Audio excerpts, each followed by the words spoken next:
Saudara, kita akan membaca dan merenungkan firman Tuhan.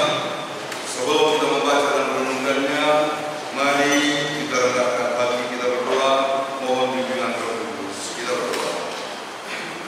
Bapa, sungguh indah karya dan rancangan-Mu bagi kami. Engkau nyatakan sampai hari ini. Kami bersyukur atas segala kebaikan. Oleh sebabnya Bapa, dengan penuh kerinduan hati dan jiwa kami sujud di hadapan-Mu, bersekutu bersama-sama sebagai kumpulan orang beriman, memuji-mujiakan Engkau, memuliakan nama-Mu. Dan kini kami akan membaca dan merenungkan firman Tuhan. Tuhan tolonglah kami, supaya oleh kekuatan Roh Kudus kami dimampukan mengerti kehendak-Mu. Berkatilah hamba-Mu yang tidak ada apa-apanya. Kiranya oleh perkenan Tuhan dapat menyampaikan kebenaran suara Tuhan untuk kehidupan dan keselamatan kami. Di dalam nama Tuhan Yesus kami sambut firman. Amin. Jemaat Tuhan, marilah kita berdiri menyambut pembacaan firman Tuhan yang terdapat dalam Ester 1 ayat 9 sampai ayat yang ke-22. Ester 1 ayat 9 hingga ayat yang ke-22. Firman Tuhan. Juga Wasti sang ratu mengadakan perjamuan bagi semua perempuan di dalam istana Raja Ahasverus.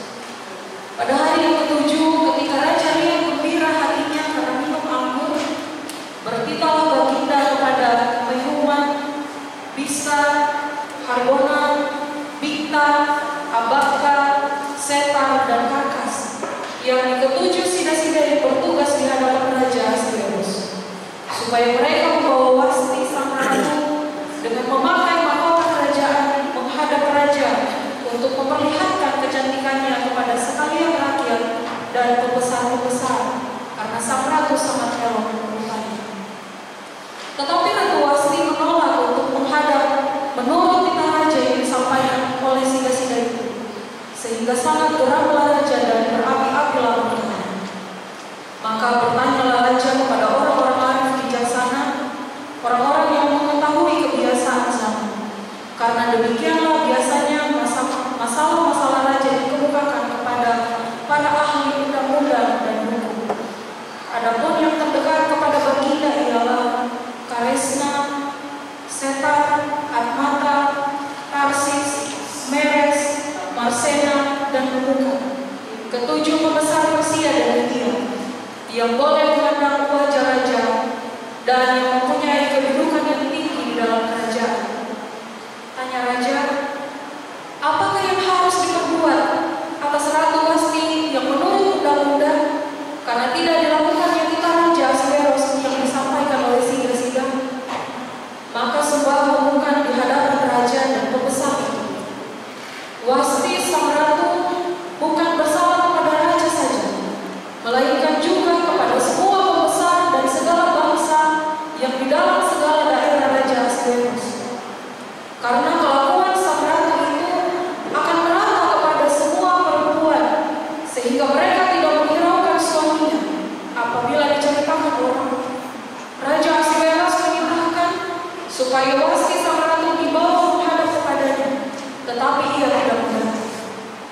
Pada hari ini juga istri para pembesar raja di Persia dan Media yang mendengar tentang kelakuan sang ratu akan berbicara tentang hal itu kepada suaminya, sehingga berlarut-larutlah penghinaan dan kebesaran. Jikalau baik pada pemandangan raja, hendaklah dikeluarkan suatu titah kerajaan dari hadapan Baginda dan dituliskan di dalam undang-undang Persia dan Media, sehingga tidak dapat dicabut kembali, bahwa Wasti dilarang menghadap Raja Ahasverus, dan bahwa raja akan mengaruniakan kedudukannya sebagai ratu kepada orang lain yang lebih baik daripadanya. Bila keputusan yang diambil raja kebenaran di seluruh kerajaannya, alangkah besarnya kerajaan itu. Maka semua perempuan akan memberi hormat kepada suami mereka, daripada orang besar sampai kepada orang kecil. Usul itu dipandang baik oleh raja serta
Universitas Presiden University, jurusan hubungan internasional ya, bukan hubungan kita berdua ya, hubungan internasional gitu ya.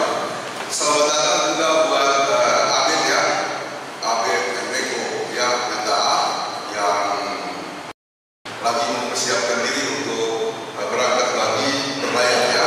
Tuhan berkati Abed ya, segala rekan. Puji syukur teman-teman, Bapak Ibu Saudara, kita sudah melaksanakan pembinaan majelis dalam seluruh pengurus komisi-komisi kategori dan kategori A. Kemarin dilaksanakan di Villa Alberta di Cipayung, ya, rame dan nggak mau pulang gitu ya, karena ya harusnya setahun itu jam 12, tapi diizinkan oleh ownernya, pemiliknya boleh sampai sore jam 4. Tapi sampai jam 4 masih ramai begitu ya, diizinkan lagi kita sampai jam 6, bahkan sampai malam baru pulang begitu ya. Makanya sebagian tidak hadir, sebagian adalah mungkin karena capek ya. Bagaimana lomba renang gitu ya, bersaing sama anak-anak sekolah minggu. Ya, terima kasih teman-teman tim kerja, semua pengurus, teman-teman majelis dan semua yang berkegiatan, juga oma kita Ibu Sri Mando yang tetap setia ya. Saya bahagia sekali ya, karena siang buat dulu, sore buat dulu gitu ya, yang lain lewat ya. Ya, terima kasih. Saya kira acara kemarin sungguh sangat diberkati ya, dirinya, acaranya dan semuanya berjalan dengan baik. Saya senang juga karena boleh berkenalan dengan yang punya, pemiliknya, Pak Rudi dan Ibu ya. Jadi saya malah sempat ngobrol banyak kemarin ketika dia datang. Mereka ini anggota jemaat di GBI Central Park ya, jemaat Central Park ya. Jadi jemaat itu sudah berusia lebih dari 10 tahun. Nah, dulu cuma beberapa orang seperti kita ini katanya.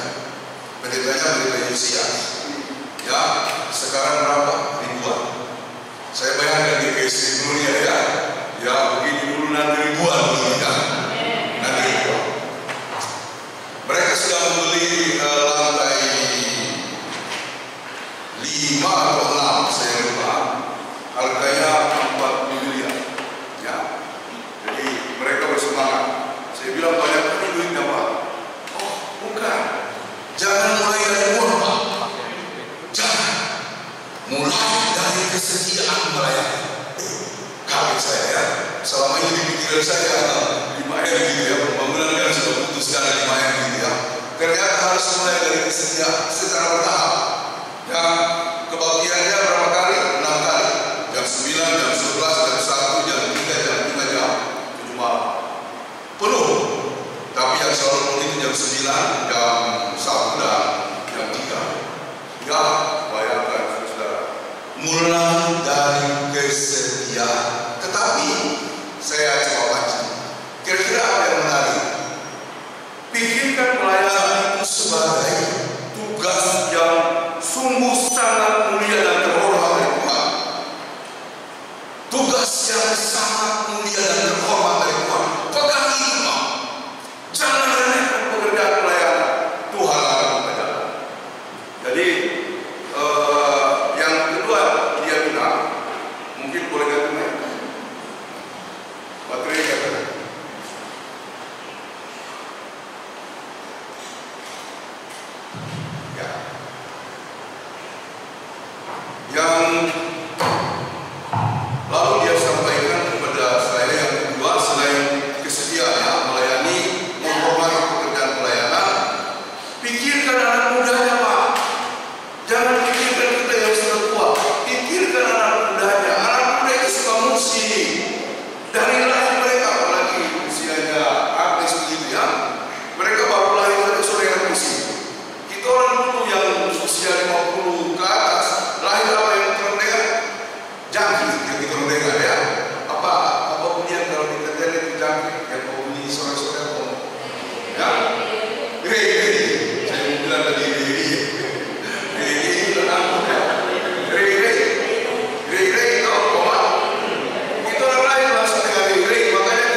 makanya ya silakan layani anak muda kita sesuai dengan konteks kejiwaan mereka. Musik, band, saya bilang GKSD bisa bikin band begitu di sini ya. Harusnya bisa. Mereka Yosias, kata Pak Rudi, dan semua pengerja mereka punya misi membangun gereja dari Central Park. Bukan GBI secara keseluruhan. GBI Central Park punya misi membangun kelompok kebaktian 1000 jumlahnya. Dan dalam 10 tahun mereka sudah hampir 900. Ada yang bersedia dikirim ke Kalimantan, ada yang bersedia dikirim ke Ambon, kemana semua. Yang penting 3-2 orang bersekutu, mereka bentuk kelompoknya. Oh, cepat sekali. Ya, kita baru membuka 2 lagi atau 3 lagi. Oh, pikiran kita yang berat duluan. Sebenarnya katanya jangan pikir uangnya Pak, pikirkan dulu boleh ya. Jadi itu saya pikir pelajaran yang boleh saya bagikan. Mudah-mudahan kita bisa ambil manfaatnya. Saudara-saudara yang dikasihi oleh Tuhan Yesus Kristus, hari ini saya mau menyampaikan sebuah berita penting bahwa kebaktian kita sampai tanggal 20 Agustus karena gereja ini mau direnov, ya. Jadi gereja ini mau direnov, lalu saya akan datang minggu depan lebih awal jam 8 kebaktian pagi bersama karyawan di sini akan ada ibadah untuk memulaikan renovasi. Jadi para pelaku semua orang yang akan menyumbang akan hadir di sini. Ya, saya hadir bukan sebagai pelaku, ya, sebagai berdoa, ya. Nah, jadi ini tantangan kita. Mau di mana kita bergereja? Silakan panitia pembangunan. Ada siapa di sini panitia pembangunan? Ada bendahara, ada Buana. Siapa lagi? Ada Bros. Di sini juga. Ya. Oh, Tesa. Oh, sekretaris panitia pembangunan. Tesa, mau di mana kita berdoa? Kita berdoa dan beribadah. Mari kita pikirkan bersama-sama. Jadi ini akan direnovasi tanpa menghilangkan aslinya.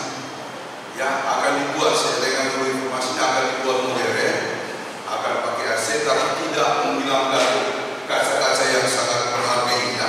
Itu tidak boleh jatuh yang lain-lain. Nah, jemaat Cikini yang jam 8, yang kebaktian jam 8, karyawan dan para dokter, itu nanti mereka akan menggunakan aula di rumah Raden Saleh Leban itu. Saya tidak tahu Pak Ibu Lurus bisa komunikasi dengan Tisa, apakah kita bisa main di situ. Kalau diizinkan oleh yayasan, ya puji Tuhan ya. Tapi kalau tidak, berarti kita yang kebaktian jam 10 dan GPSI yang kebaktian jam 5 harus cari tempat ya. Mari kita berdoa, siapa tahu dapat yang di dekat-dekat sini gitu ya. Di sana saya lihat ada hotel, di situ ada gedung yang dijual gitu ya, bertingkat ya. Oke, itu informasinya. Tidak usah khawatir, selalu ada jalan Tuhan yang indah buat kita. Amin. Saudara-saudara, tema hari ini adalah hidup bermartabat. Beberapa waktu yang lalu saya ditelepon oleh seorang ibu yang saya kenal ya. Dia sudah janda. Dia menurut dia saya diusir oleh keluarga suami saya setelah suami saya meninggal. Dan akhirnya dia dengan anaknya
pasti.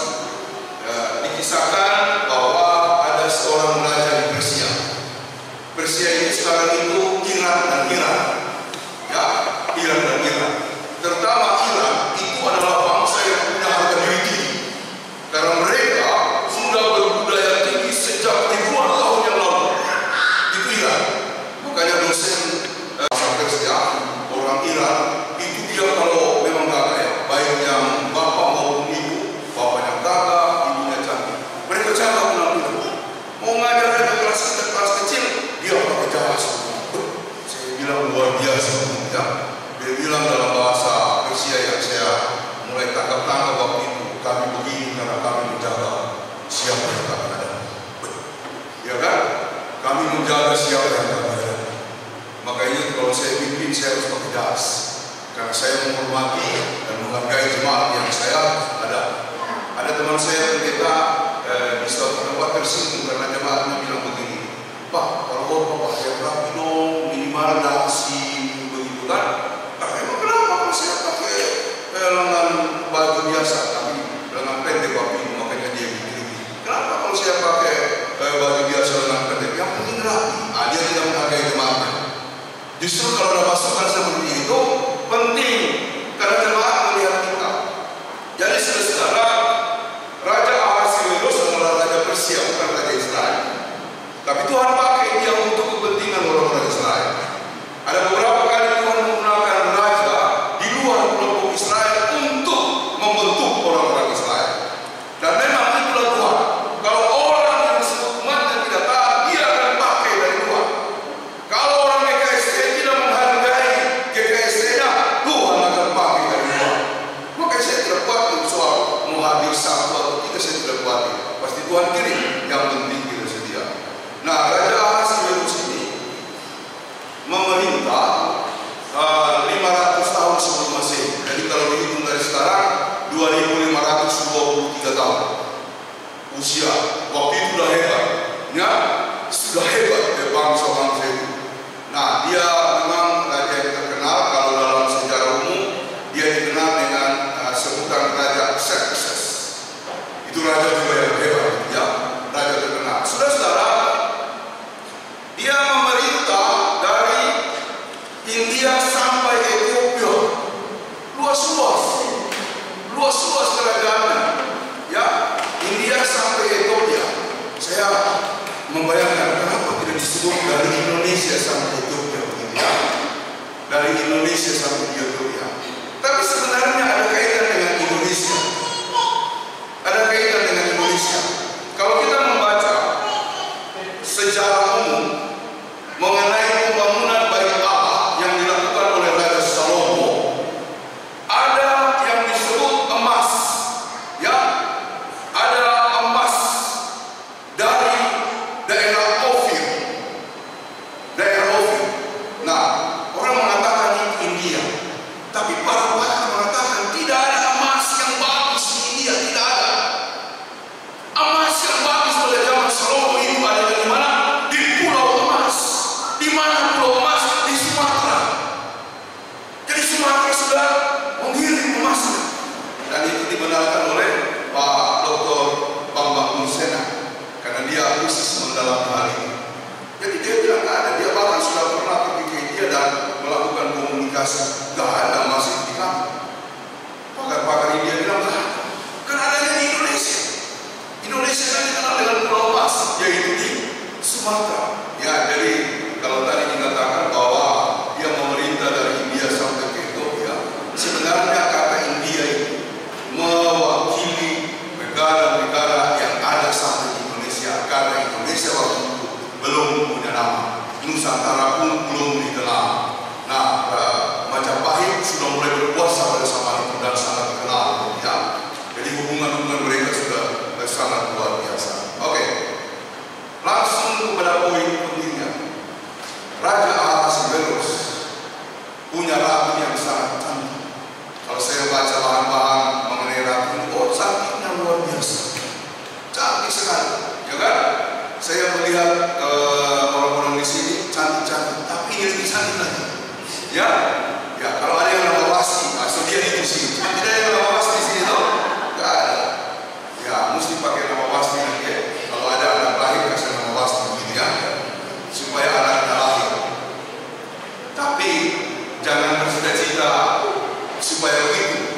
Karena ada dosen saya, dia ini pinter sekali, cuma dia boga, ya kan? Dia cari cewek cantik, tidak ada yang suka sama dia karena dia boga. Dia pinter tapi dia boga. Dia bilang begini, susah mencari cewek yang suka sama saya, pinter dan cantik susah. Dia bilang, saya udah kalau tidak dapat yang pintar, yang cantik dan pintar, yang bohong juga boleh, yang penting cantik. Yang bohong juga boleh, yang penting cantik.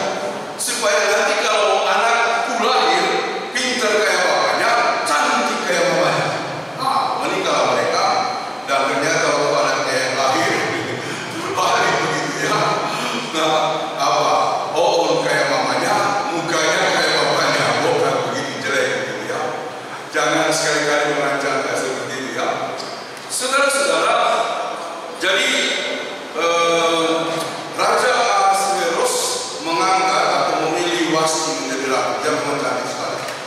Lalu Ahasveros membuat pesta. Berapa lama tadi dikatakan?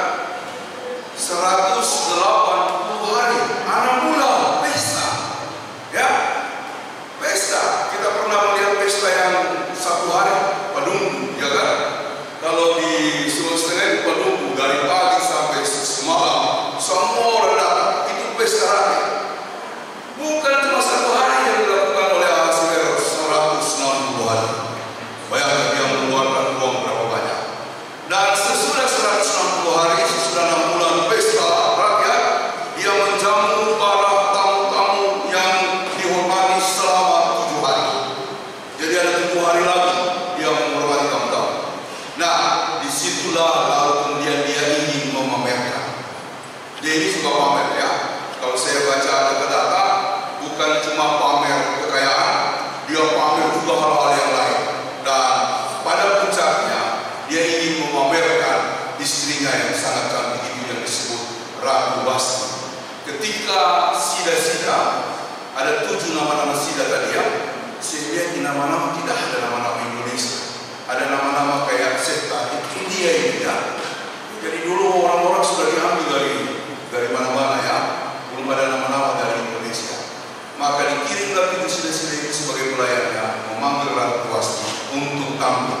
Harus dimahkotai, tampil cantik dan akan dipamerkan. Nah, sementara Ratu waktu itu sudah mampu ya, semua orang sudah mampu.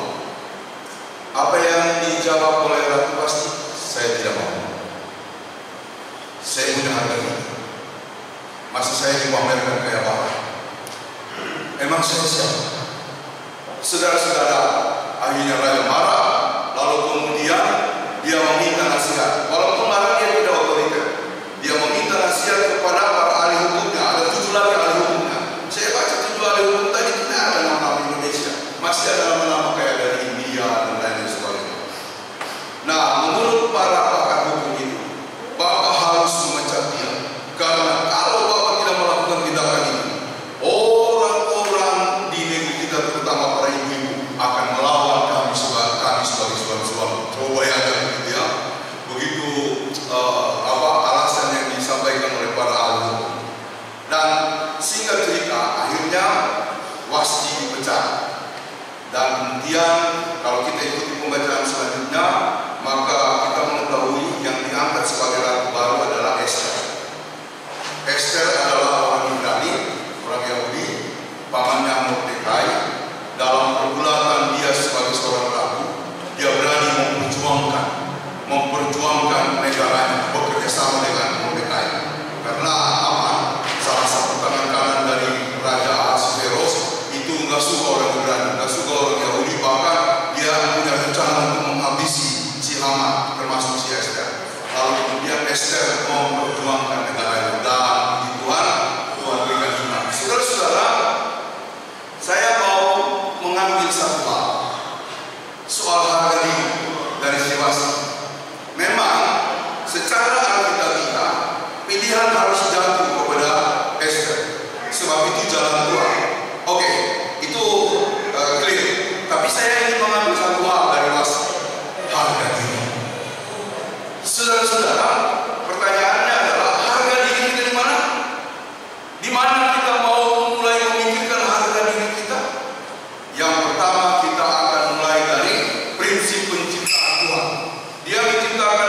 setelah ciptaan-ciptaan yang lain dibentuk, Dia menciptakan manusia dalam sebuah firman. Baiklah kita menciptakan manusia menurut gambar dan rupa kita. Gambar dan rupa kita, itulah manusia. Itulah dasar atau basis daripada harga diri manusia. Gambar dan rupa Allah. Kita punya nilai, kita punya harga yang sangat tinggi dibandingkan yang lain. Tidak bisa kita menyamakan sesama atau orang lain itu sebagai binatang, dan tidak boleh kita bicara soal orang lain itu sebagai binatang. Ya kan? Belakangan ini lagi ramai ada seorang yang katanya profesor, katanya filsuf, yang mengatakan di sebuah pertemuan dengan para guru tentang presiden kita. Apa yang dia katakan? Apa yang dia bilang tentang presiden kita? Ya, apa dia bilang? Ya, apa bahasanya? Misalnya, ya, misalnya, apa? Agnes, apa katanya? Yang dibilang oleh yang RP, apa kata? Apa itu? Ya, tolol ya? Bajingan tolol. Bajingan? Aduh, saya waktu dengar itu pintar dengan kau Pak. Tapi bahasa tidak benar. Saya memang kenal Pak Kirung, karena dulu saya ada beberapa simposium saya ikut kami di Bina. Ada sebuah hal yang dilakukan oleh sebuah yayasan. Saya waktu itu dimasukkan dalam deretan peserta dari PDI. Ya. Jadi beberapa hari kami saya bilang ini orang pintar betul. Ya. Dia bagus sekali menyampaikan sesuatu, dan pintar memang dia kan. Walaupun dia tidak sebuah istiqah begitu ya, tapi dia pintar. Ya, cuma saya bilang Pak, pintar kau, cuma omongan tidak benar. Ya kan? Ya, saya kira jangan melecehkan sesama kita, karena Tuhan membentuk kita ini dalam rancangannya yang paling sempurna. Bahkan kita diberikan kodrat yang paling tinggi melebihi ciptaan yang lain. Jadi itu pertama, jangan sekali-kali melecehkan sesama kita, istri kita, anak kita, jangan. Ya, mau bilang BABI gitu ya. Ya, kalau bilang Dipang bagus gitu ya. Mau kemana Dipang? Panggang gitu ya. Tapi jangan bilang anak-anak kita dengan BABI gitu ya. Atau AMJING gitu. Jangan. Kasihan gitu ya. Istilah intinya jangan maki-maki lah pasangan kita. Tapi yang belakangan ini di Twitter, di TikTok, di YouTube mulai maki-maki. Saya bilang waduh bahaya sekali, jangan maki-maki ya, apalagi mengumpat, apalagi mengutuk. Karena saya sudah pernah cerita di Ciledug, lalu ada satu orang Betawi gitu, anaknya paling luar biasa, pulang 10 hari terus pagi-pagi udah berangkat lagi. Dia bilang kau apa? Lu mau kemana? Dia bilang sama bapaknya, apa waktu itu bapaknya marah sekali. Bapaknya ajak ngobrol, dia ngomong dengan dia jalan aja. Bapaknya teriak apa dari rumah? Biar lu ditabrak mobil, biar lu mati ditabrak mobil. Saking besar. Jam 1 siang ada berita anaknya ditabrak mobil. Itu bapak menyesal sampai hari ini. Dia bilang, gua salah. Kenapa gua harus mati anak gua sendiri? Ya menyesal tidak ada gunanya kan? Memang menyesal itu di bagian belakang kan? Kalau bagian depan namanya melamar. Saudara-saudara, ya tahu kalau di bagian depan melamar boleh? Ya? Oh di bagian depan benar-benar. Saudara-saudara, jadi kodrat kita tinggi sekali. Saya mau menekankan ini bahwa martabat kita sudah dibentuk oleh Tuhan. Hanya kemudian Adam dan Hawa jatuh ke dalam dosa, martabat ini rusak. Pertanyaannya adalah, apakah kegambaran kita yang dalam bahasa teologinya disebut imago Dei rusak? Rusak. Apakah dia hilang? Tidak. Tuhan berikan. Tuhan berikan. Ini sama dengan cerita. Kalau dulu saya pernah memberi ilustrasi, ada seorang pelukis dia berkenalan baik dengan seorang anak. Katakanlah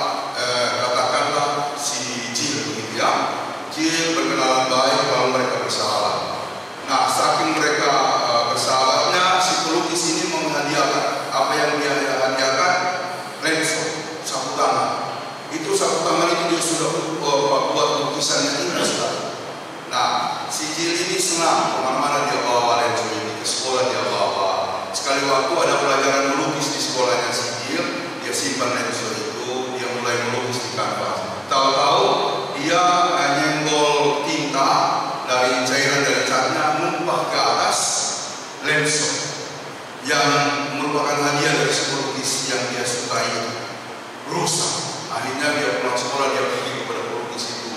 Dia bilang, lensa hadiah rusak, saya sedih begitu. Dia bilang, jangan sedih, sini, nanti besok kau ambil. Besoknya dia datang dan ternyata ketika dia buka, itu dari lukisan yang lebih indah. Jadi di atas tumpahan cairan tinta, si pelukis melukislah sesuatu yang indah. Dan itulah Tuhan yang melukis kehidupan kita. Rusak kita sebagai gambar Allah, dia bisa lukis kembali. Makanya ada firman yang mengatakan, dia akan melukis engkau di telapak tangannya. Jangan pernah merasa bahwa kita ini memang orang paling mahal kalau kita jatuh, atau barangkali masa lalu kita buruk. Tidak, Tuhan akan lukis kita menjadi lebih indah dari kemarin. Karena itu teruslah melayani, teruslah beribadah, teruslah bekerja sama Tuhan. Karena di situ dia akan melukis saudara dan saya menjadi lukisan yang lebih indah dari yang kemarin. Itu yang pertama. Yang kedua, saudara-saudara, kodrat kita yang kemudian akan menunjukkan martabat kita sangat ditentukan oleh iman. Iman kita adalah percaya kepada Yesus, kepercayaan kepada Tuhan Allah, tidak kepada yang lain. Makanya saya suka tadi Pak Rudi bilang, jangan pikirkan uang dulu Pak, untuk memikirkan pengembangan gereja. Kesetiaan. Maka itu Yesus selalu mengajarkan bagaimana kita setia. Kita kemudian loyal, bertabah diri dalam segala untuk melakukan pelayanan-pelayanan kita. Yang berikut, saudara-saudara, orang itu bermartabat ketika dia mampu memberi dirinya.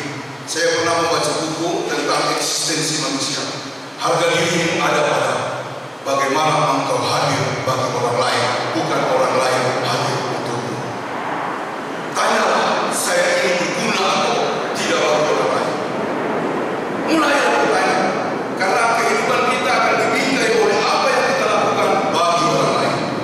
Ya, kemarin saya sentil satu khotbah dari Pak Yani Manobeno, ya, yang dua orang, satu diberi karunia memberi, satu diberi karunia menerima. Waktu dua karunia itu ditawarkan, yang satu berburu mengambil karunia menerima. Terpaksa yang kedua tinggal mendapat karunia memberi. Dalam perjalanan waktu setelah 20 tahun, yang memberi sukses dan kaya, sementara yang menerima miskin dan kurang. Ketemunya di mana? Di lampu merah. Yang satu lagi bawa mobil mau pergi kerja, lalu dia menoleh ke kanan, dia lihat, lah, bukan kau yang sama-sama dengan saya menerima karunia, kau menerima karunia menerima, dan saya menerima karunia memberi. Iya, tapi kenapa kau lebih kaya? Saya miskin. Lalu kemudian muncullah suatu statement, siapa yang hanya menerima, dia akan kekurangan. Tapi siapa yang selalu memberi, dia akan ditambah-tambahkan. Kata orang yang menerima karunia memberi, awalnya dia pikir, saya mau kasih apa, saya mau. Tapi ketika dia berniat untuk memberi, Tuhan lalu bersabda, karena engkau berani memberi, aku selalu memberikan apa yang akan kau berikan. Saya bukan apa-apa, saya nggak ada apa-apanya. Dari kampung kecil Gentena, kakak Seniman tahu siapa kan, kerja pagi ke sawah, ke kebun. Tuhan tambah-tambahkan ketika kita berpikir apa yang saya mau lakukan buat orang lain. Begitu prinsip hidupnya orang Kristen dengan segala hal yang akan dia lakukan. Yang terakhir, saudara, loyalitas. Walaupun tadi saya sudah sebut sebagai bagian dari kesetiaan, setia. Setialah kepada pekerjaan kita, setia. Memang kadang-kala kita berpikir, oh nggak maju-maju saya di bidang pekerjaan saya, ya. Ya, lagi berencana mau studi S1 ya, nurse ya. Semoga nanti setelah membiayai akhirnya CJ, langsung ya, langsung dilamar, langsung studi maksud saya ya. Tapi kalau saya mau tanya, kalau misalnya dua tawaran muncul, studi nurse dan siswa, atau ada yang lama, ini yang mana? Ini jawab memang supaya kita tahu doa. Pilih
maju bersama GKST ya. Tuhan berkati Rudi. Saudara-saudara, mari kita mengembangkan hidup kita dengan satu nilai yang sudah kita buat tinggi sekali. Ya kalau cuma misalnya dibilang minggu depan tidak ada yang bisa kebaktian di sini, jangan mulai pusingnya. Bro sudah dibilang tensi saya pagi begitu ya, diberikan di gereja, jangan gitu ya. Ini semua Tuhan berikan sebagai jalan supaya kita makin melihat kuasa Tuhan, dia bekerja di tengah-tengah kita. Tuhan